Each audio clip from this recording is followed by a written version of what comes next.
start. Thank you.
Good morning. I'm Olga Atomano. I'm glad to welcome you to the Ukraine Forum Media Center. It's almost 10 years that the war is going on, and we have almost 2 years since the full-scale invasion of the enemy. We will talk about the situation in the south of the country. Natalia Humeniuk is with us. She's head of the Coordination Press Center of the south of Ukraine. We know that at night the Russians have again shelled and hit with missiles the Ukrainian territory, both in Kherson and Mykolaiv and Odessa regions. Yes, that's true.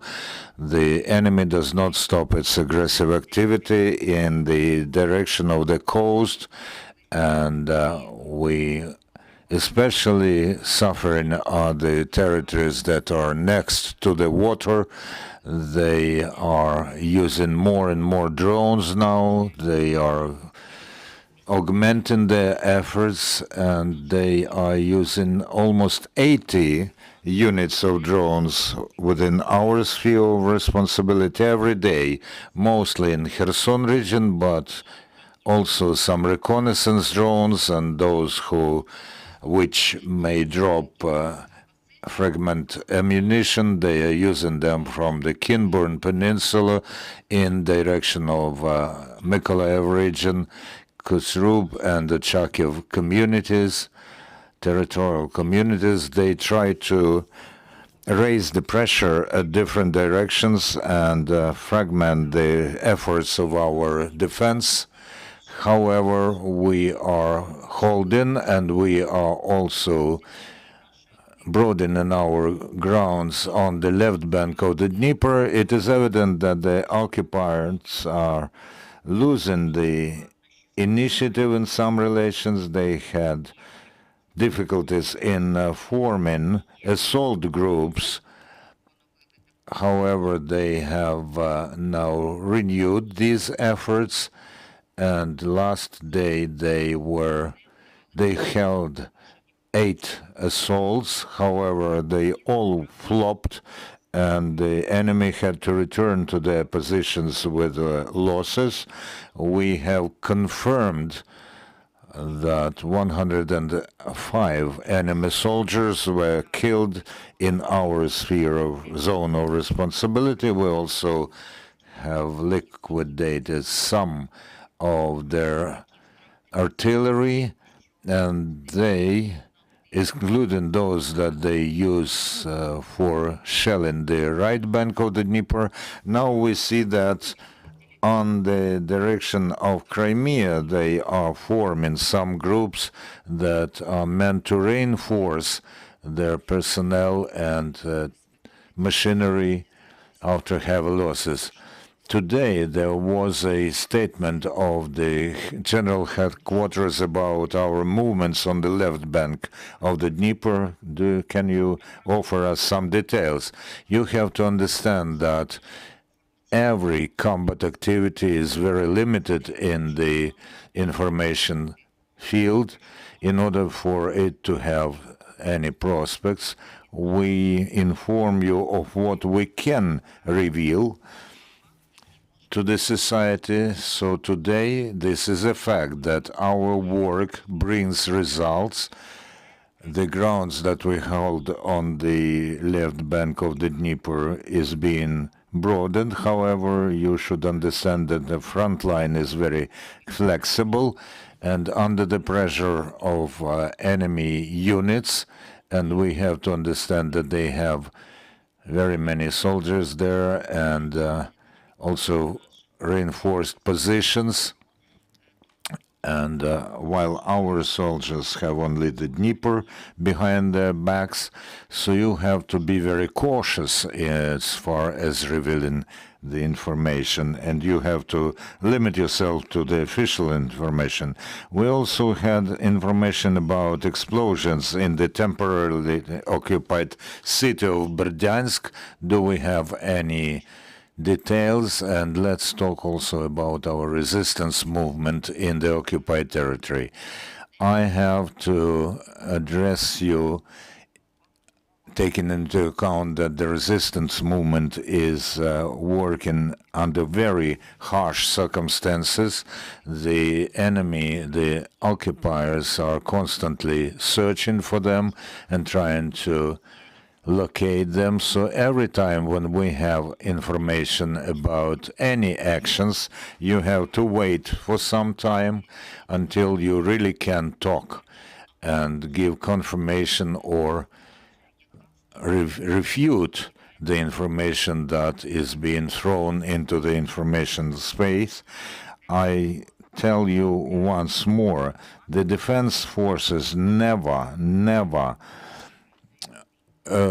inform about this without clarification and confirmation, because we have to understand that we work under the conditions of hybrid war, and you have to confirm that this information does not come or are not provoked or are not falsified by the enemy. However, this happens quite often because on the eve of the elections that they are preparing for, they have unleashed a very powerful information campaign about their forces going in the direction of Kherson and Mykolaiv regions, and they also want to juxtapose Ukrainian forces and local population. So you have to be very cautious in revealing and analyzing this information. So let's wait until we have official information about Berdyansk, and then we'll talk. Thank you. About the situation on the Black and the Sea of Azov and what's happening to missile carriers there. The situation is rather stable. It is being controlled by our forces.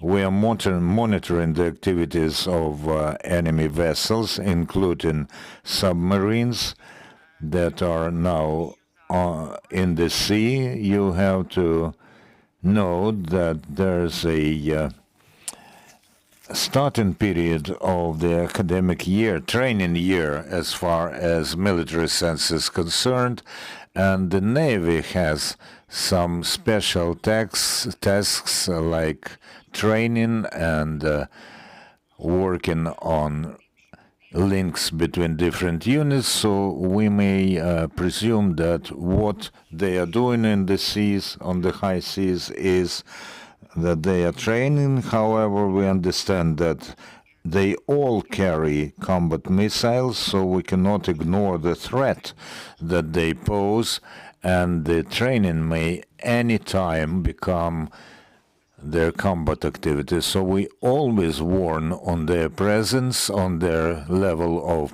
readiness,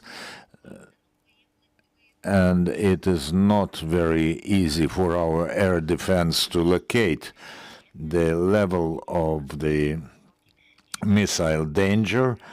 And I draw the attention of the population that you have to react to the air alert sirens. Thank you. Any questions from the audience? Ukraine Forum, I have a question as far as the shelling of the south of Ukraine is concerned. Have you confirmed the use of Northern Korean shells? We have not confirmed this. Every time after the shelling, experts are working, after the investigators, and the General Procurator's office also works, and only after the balanced conclusion of the experts we announce any information within the zone of our responsibility. We have not yet discovered the use of Northern Korean shells. You have said that on the temporary occupied territories they are preparing to the so-called elections in Russia. How does this influence at the moment on those who have to stay in the occupied territories? We understand that the pressure on the local population is immense. Yes, it is true.